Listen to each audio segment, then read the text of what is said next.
All right, let's dive into the work of one of the most brilliant and sometimes baffling poets in the English language, the 17th century master of puzzles himself, John Donne. Get ready, because we're about to see how he used some seriously strange ideas to explore life's biggest questions. I know, it sounds like the setup to a really weird joke, right? But for John Donne, these wild comparisons weren't just for show. They were the actual tools he used to unpack everything, from love and faith to life and death.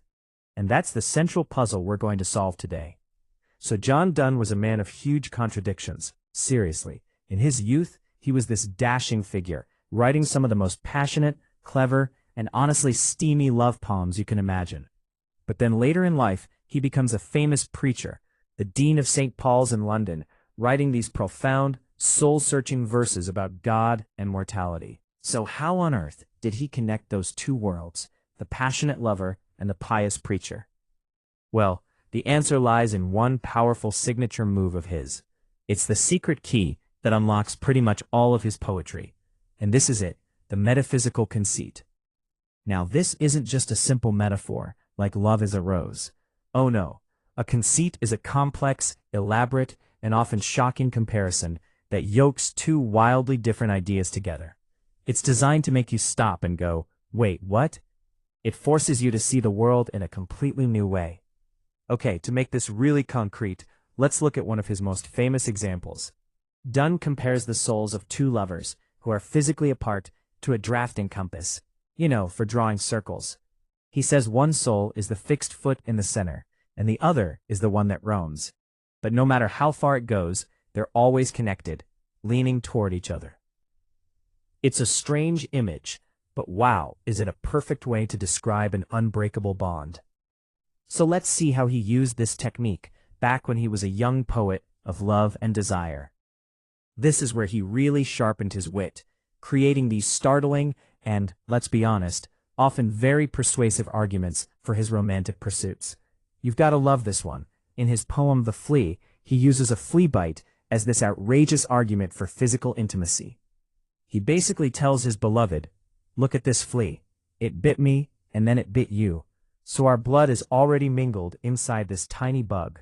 What you're denying me is no big deal. It's so clever, so shocking, and just 100% John Donne. And he didn't stop there, not by a long shot. In other poems, he imagines lovers as entire worlds unto themselves. He argues that their love is so pure and powerful it should make them saints.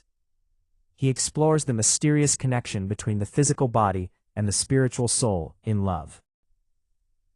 It's like a whole new universe built on one of these amazing, mind-bending comparisons. But then his life took a major turn. After a lot of personal turmoil, he becomes the Dean of St. Paul's Cathedral. And he takes that exact same intellectual firepower he used on love and aims it at even bigger targets. God, faith, sin, and death. Just listen to this opening line. He doesn't just write about death. He talks to death. He picks a fight with it. He basically looks this terrifying universal concept in the face and says, you're not all that. Then he spends the rest of the poem logically dismantling all of Beth's power. It's so bold, so confrontational, and so incredibly personal. And that's really the point. His method never changed, whether he was writing about a lover's glance or his fear of divine judgment. He used that same razor-sharp intellect and those same shocking comparisons to wrestle with the idea until he could make some sense of it. You can see this all over his religious work. His holy sonnets are just raw, honest accounts of him wrestling with his own soul. And works like his devotions were actually written when he thought he was dying from a serious illness. They're these powerful, real-time meditations on the fragility of life. Now here's the wild part of the story.